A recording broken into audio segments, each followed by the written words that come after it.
Welcome to the Cyber Risk Management Podcast. Our mission is to help you thrive as a cyber risk manager. On today's episode, your virtual Chief Information Security Officer is Kip Boyle, and your virtual Cybersecurity Counsel is Jake Bernstein. Visit them at cyberriskopportunities.com and focallaw.com. Jake, hi. What are we going to talk about today? Hey, Kip. Today we have a guest, Dan Weedin, and he's going to walk us through how to plan for a major business disruption in the age of ransomware and other intense cyber risks. Oh, that's great. We need that. Dan Weedin, welcome to the podcast. Hey, thanks for having me. I appreciate it. Looking forward to it.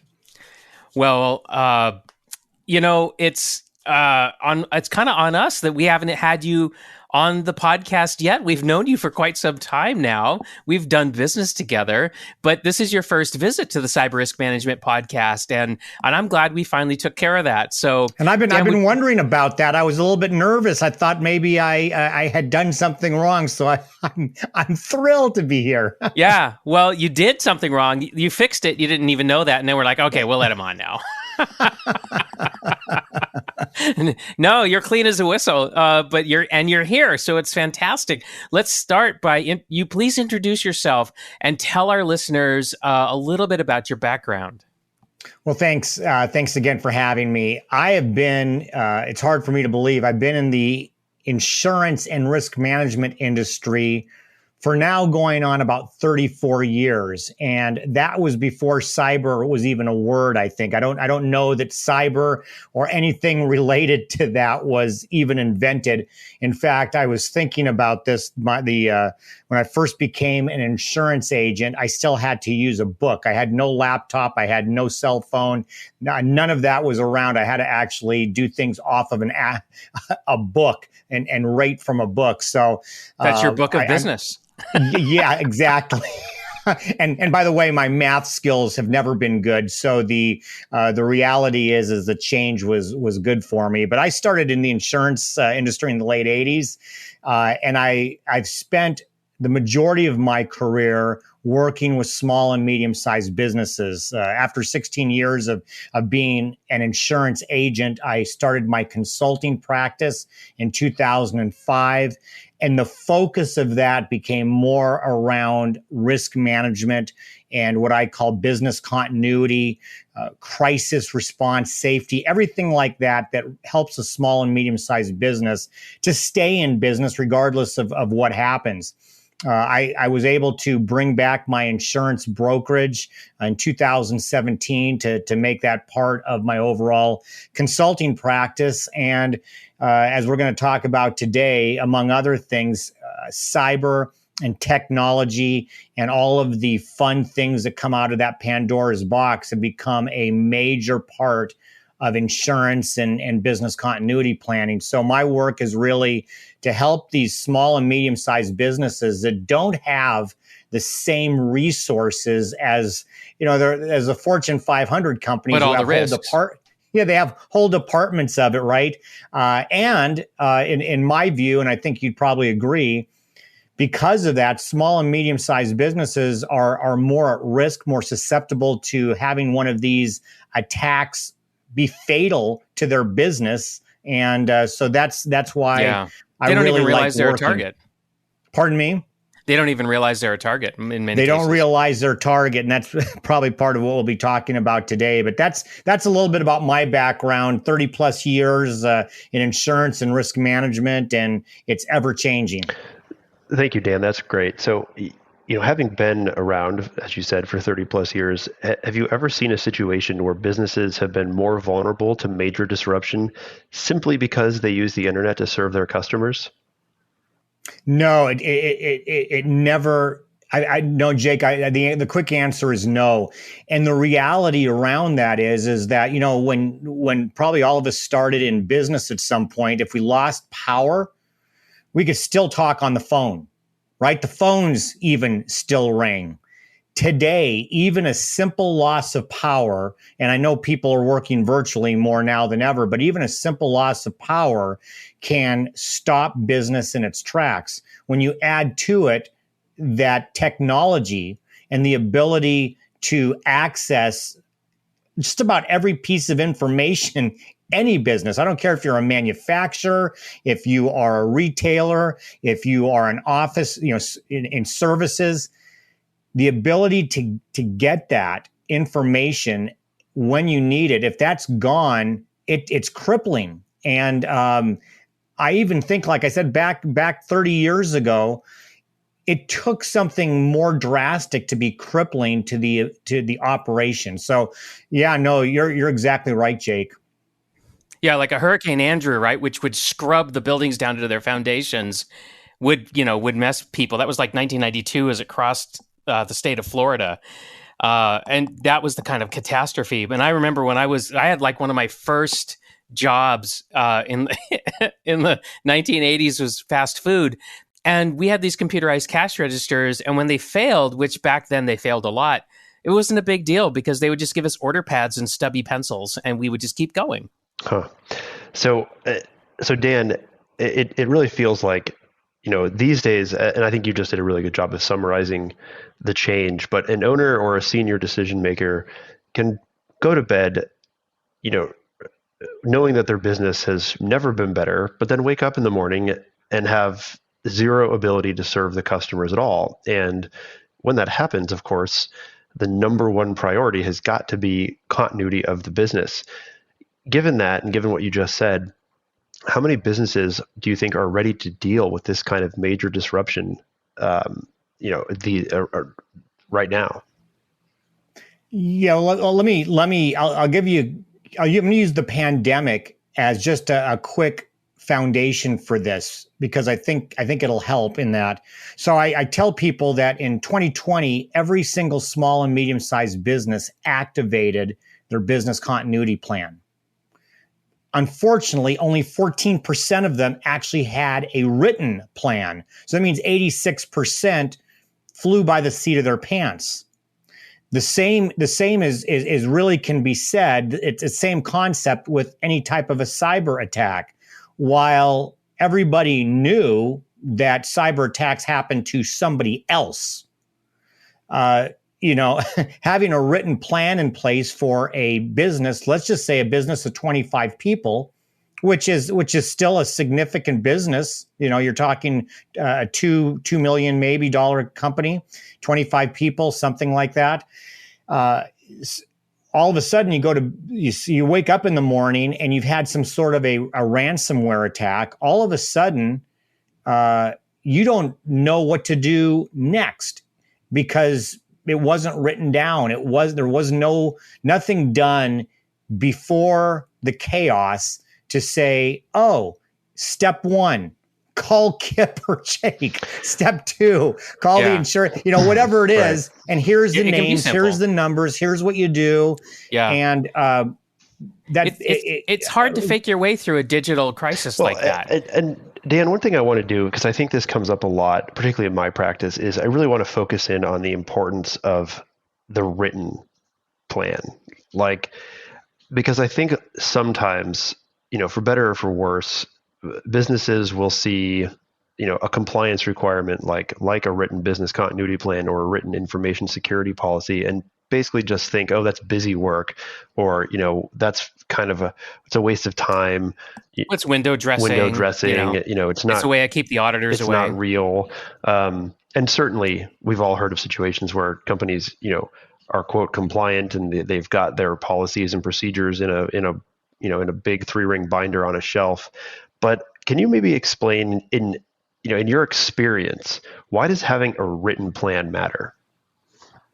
And I love to answer that. I'm going to actually redefine written and communicated. I think because you just said something. That's a good point. A lot of things can be written and gather the proverbial dust, whether it's on a bookshelf or in the bookshelf inside of the cloud. Communicated is as important. So the written part of it does not have to be complicated. And I realize that that's one of the obstacles that business owners have is, it's complicated. It doesn't have to be. A written business plan for a small business can be as simple as writing down all the contact information of who's responsible internally and externally for something that is likely to happen to a business. Every business is different. A manufacturing company has different concerns than a retail or a technology company does, right? Everybody has different concerns around shutdown, period. As we talk about cyber, everybody has that similar concern. It's at different scales. Just simply by having at the very top who is responsible in our organization to contact when this bad thing happens. Who is our first call out? So I try to tell people, let's have that contact list right up front, right up front so we don't have to search for it. And then have a plan in place that says, it can be like I don't want to say it's a 30,000 foot, but it's at least a process that says we're going to gather together. This is who's going to lead it. We're going to have a conversation about how bad it is. And then we're going to make the best decisions that were made prior to chaos happening, prior to the calamity, because what happens is if you don't write it down after having done the work, short-range decision-making is made. And the consequences are 3 months later, you might say, well, that was a terrible, why did we do that? Well, it's because you looked at it through the lens of, we got to take care of the next 5 minutes. And so that's why it's so important to have it written and communicated, because I'll tell you this, if I were to ask you, if you were my clients and you ran a company and I said, who is your who are first responders? You might say law enforcement, fire, medical, these are all first responders. No, it might be your receptionist is the first responder to any crisis that you have in your organization. It could be your human resource person or your director of sales, whoever's in the building, however that looks, has to respond first. And if they don't know where the game plan is, and it's not spelled out, now they're forced to make decisions for the company. But if they're given the confidence to say, hey, somebody already thought about this. We've had this attack. Somebody's already thought about it. Here's who's in charge internally. Here's who's in charge. Here's the external numbers we call, and here's what we do next. That's the power of the written and the communicated. That's great, Dan. And I think too, would you agree then that part of the benefit of putting a plan in writing is that it forces you to actually just think through these issues and readiness and capability. Those are both semi-military terms. That's where they tend to come from. And one of the things I often marvel about is that what's the difference between the army and a mob? Well, it's organization, it's command and control, it's standard operating procedures. In other words, it's the thinking and the writing that has gone into organizing the situation. That's the difference, right? Well, and Jake, I want to you bring up something that's really important. You mentioned the military. Consider the term fog of war.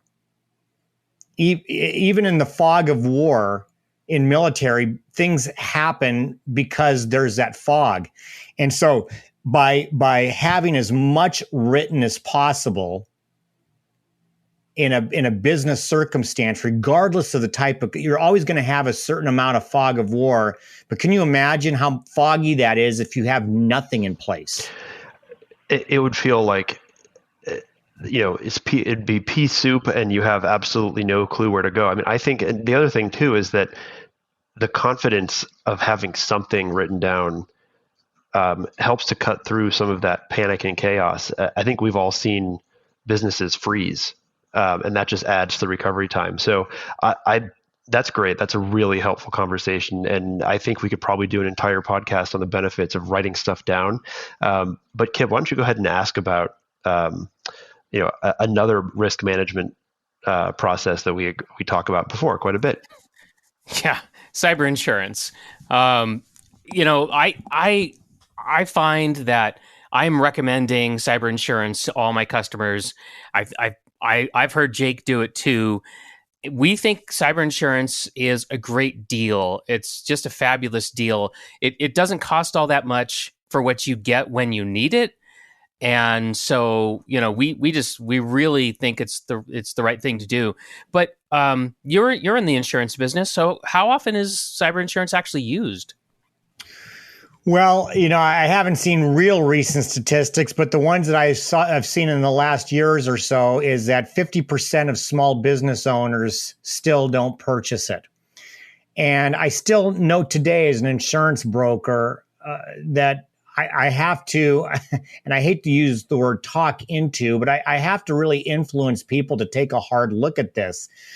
Because so many small business owners think about cyber insurance in the wrong way. They say, "Oh, I don't have anything that anybody wants," right?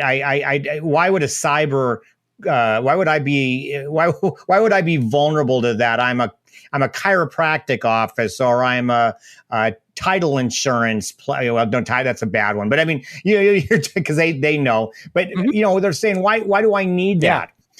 And so the importance dentists. of cyber, I know of lots of dentists that have lost their businesses because of this. Yeah. So I mean, the reality is that there's so much out there on insurance that is required. You're required to have fire insurance. You're required to have liability insurance. To date, nobody requires cyber insurance, although you're starting to see that more from a supply chain, where you've got either vendors or clients who are saying you must have cyber insurance. And I'm starting to see that more. But cyber insurance is probably the insurance policy of the 21st century, because you're more likely to have a cyber attack, a cyber claim, than any other event, including professional liability for those who need errors and omissions. You're more likely to have a cyber event. And I would say this, you probably are aware of many nonprofits that are out there that have boards of directors.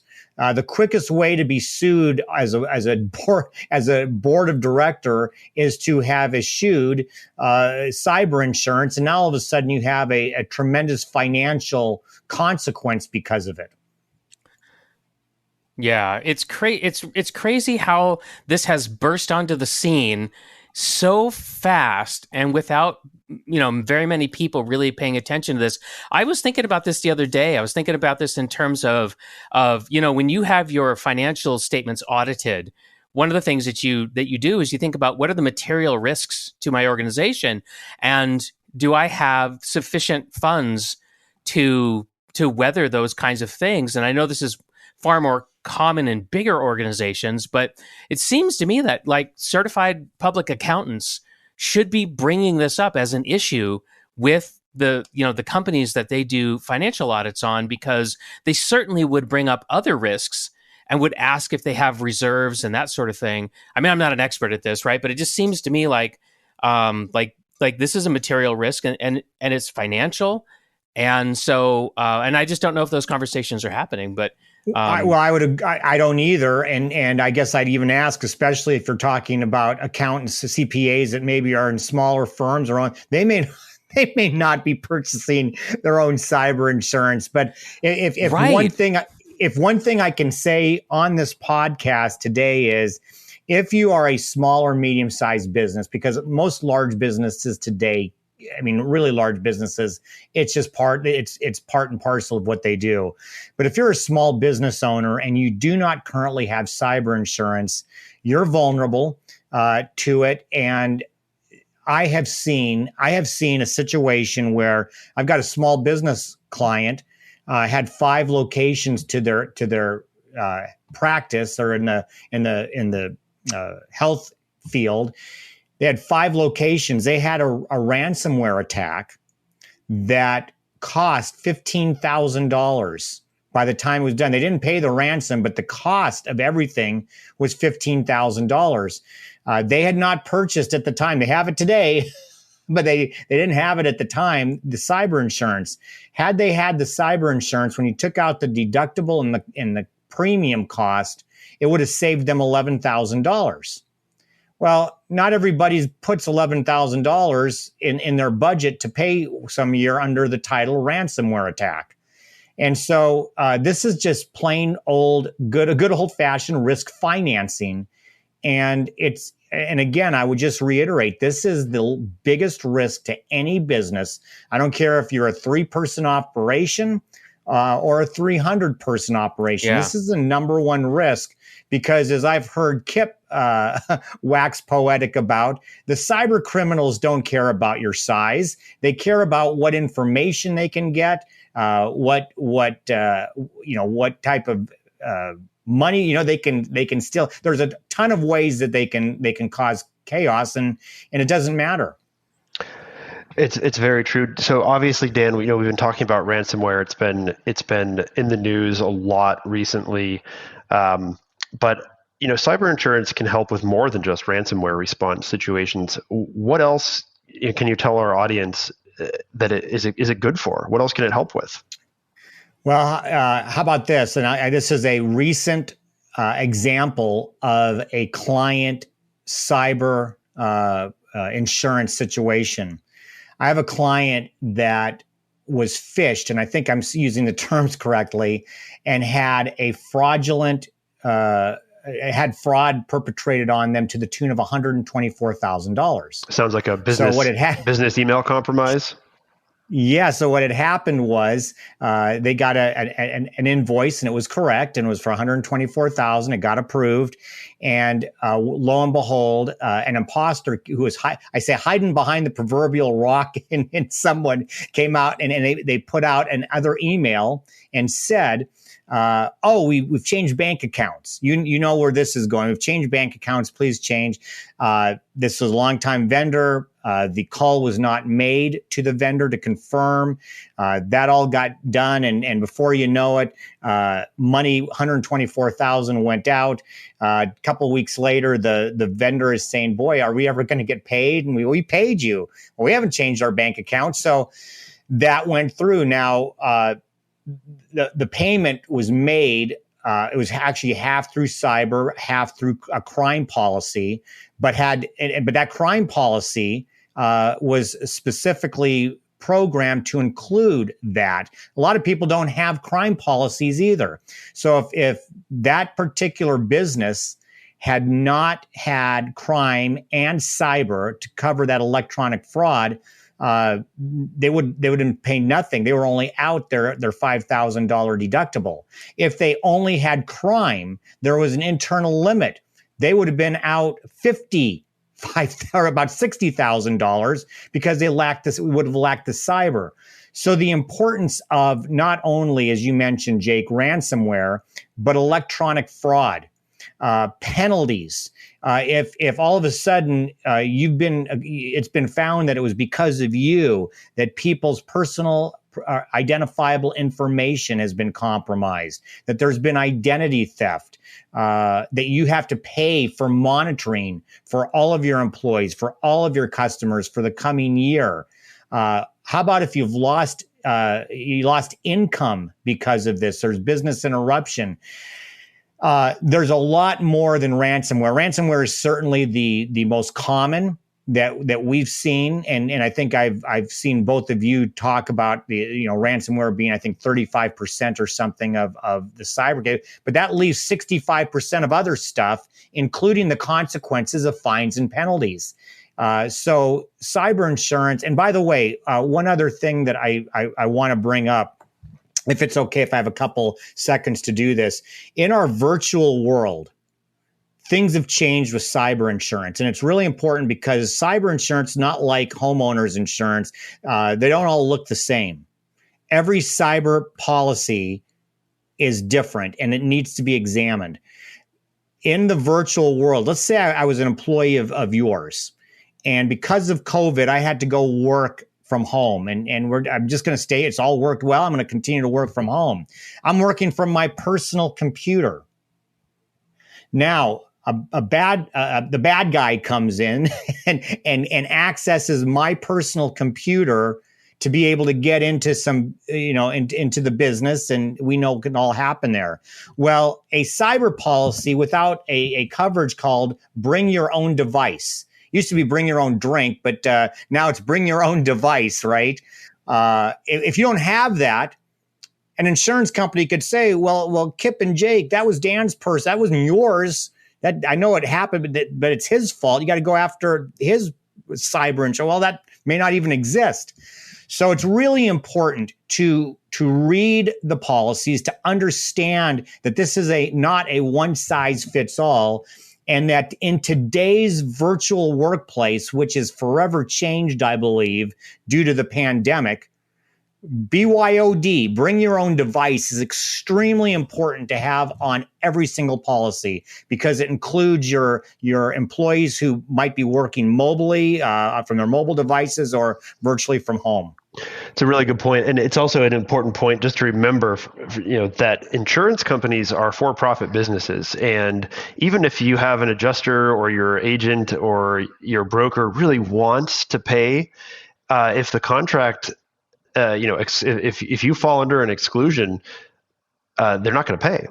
They can't, correct, right? That's not, they can't do that and stay in business. So it's incumbent on the policy purchaser to really understand what it is that they're getting and not getting.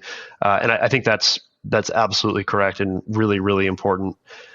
Jake and Kip, if it's okay, can I give one real quick other tip for your listeners on understanding besides BYOD? Do I have like a minute to do that? Please. Okay. So there's two things to really look at. And this is probably right up Jake's alley when I starts talking about first party and third party. But you want to look at your insurance policy for both first and third party. First party is the bad stuff that happens to you. That's a technical term. The bad stuff that happens to your computers, to your hardware, to your software, to the loss of your own money, business interruption, to fines, to penalties, anything that it harms you. You're the first party. The third party are other people that have been harmed because of it.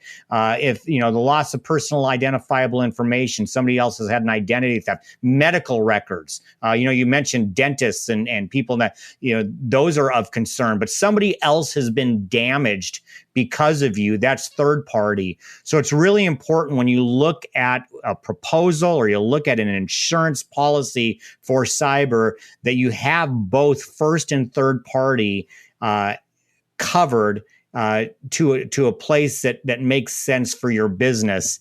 I know that sounds complicated, and that's why you really want to have a good advisor when it comes to cyber insurance, because it's a different animal from the rest of your insurances. Yeah, and for those folks who could benefit from a quick story about first versus third party coverages, PF Chang's had a credit card data breach a few years ago. They had paid six figures for an insurance policy for this. And it turns out they only had first party coverage because what happened was a bank had to reissue a whole bunch of the credit cards that were compromised. And the bank sent PF Chang's a bill for like $1 million or $1.5 million to cover the cost of reissuing all the credit cards. And so Chang's paid that, submitted the invoice to their insurance carrier, who immediately denied it because they didn't have third party coverage. So, ouch. It does hurt. That's a hard way to learn the lesson that Dan just shared with us. And PF Chang's, they're not a small operator, and they made that mistake, right? So they're a sophisticated organization, sophisticated risk management practices, and they didn't even catch that. So I think what you've shared, Dan, is like super insightful and is going to help us, avoid those kinds of mistakes. But, you were talking a moment ago about BYOD and how the pandemic and the quarantines caused a lot of customers or caused a lot of companies to rely on BYOD as a business continuity strategy.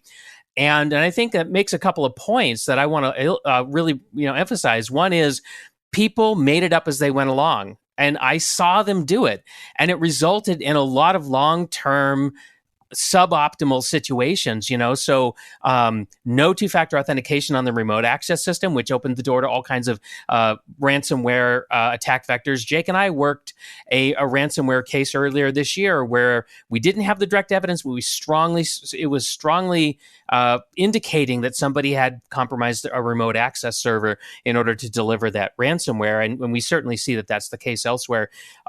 And then, things like if I have people working in my facility and I've got network security devices deployed, well, now they're BYOD. They're going to the internet straight through their home office router. They don't benefit from any of those sizable investments that were made for people working on the local area network in the physical buildings. And so now you got all these people out there on the internet not protected.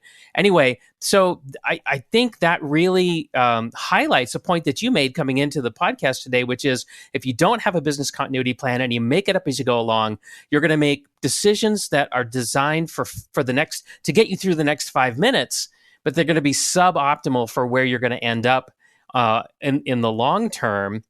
And so I just think that was a really great point that you made, and I really wanted to emphasize that. Are there any other lessons from the pandemic and the quarantines that we need to share with the audience? Yes, and it really comes from the bigger picture of the business continuity plan. I mean, we obviously we're talking a lot about cyber today, and we're talking about the effects of that. There are other perils and calamities out there that are part of, and who thought of a pandemic? I got to tell you, people say, oh, you probably brought that. I never brought it up. Pandemic hadn't crossed my mind. So nothing's off the table.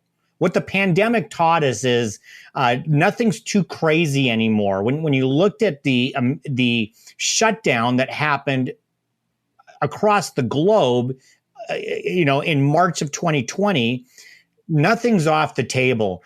And I would even say the collapse of that condominium in Florida, while was a residential structure, right? But we're going to learn an awful lot about what caused that. And some people are wondering, is global warming with respect to, oceans rising?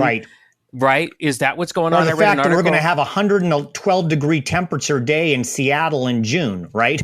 Yeah, that's unprecedented. But that in and of itself, think about, there's businesses out there today. I was watching the news this morning, Dick's, which is a famous, drive-in, shutting down today. They're not going to be open. There's businesses that have to shut down because of the extreme heat. There's going to be businesses that shut down because of snow. Every business has concerns about its continued operation. And I think we all know this logically, but if you don't have a plan in place in advance, everything that you've worked so hard to accomplish can be gone, and your plan does not have to. I hear people all the time ask, well, we can't think of everything. No, you can't. However, you can think about the process. Everything. This is about a process. I don't have to list every single bad thing that can happen. However, if we have a process that says, here's who's in charge, here's our crisis officer, here's our crisis team, here's phone numbers. Everything has a process, and if you could at least get the process written down, communicated, it doesn't matter what the peril is that happens. You are going to be so much farther on to be able to respond to and recover from. And oh, by the way, you guys know this, the cheapest way to deal is to prevent something. So I am a big proponent that if you put together a written plan, you are going to improve prevention as well, because you might, through that planning, put something in place that prevents something from happening to begin with. So preventing, responding to, and recovering from, that's the biggest thing of putting a written business continuity plan into place. And Dan, you're reminding me of a quote that I know I've shared in the podcast in a previous episode. I'm going to share it again. Dwight D. Eisenhower, right, Supreme Commander of Allied Forces in World War II. What did he say about plans? He said, plans are useless, but planning is indispensable. So very true. It's a great quote. I think it's. I mean, that's it. It really that's is what it. it comes down to.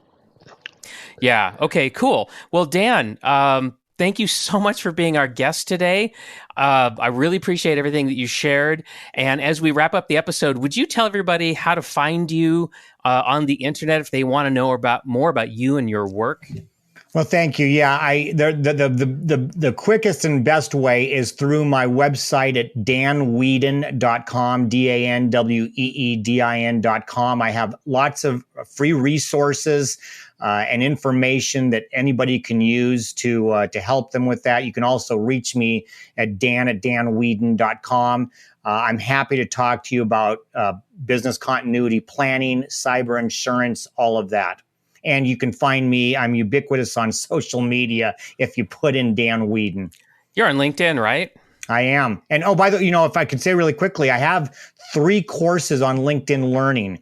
Now, LinkedIn Learning owns that content, so it's not free unless you have the advanced premium setup for LinkedIn, but they're also available for like $25.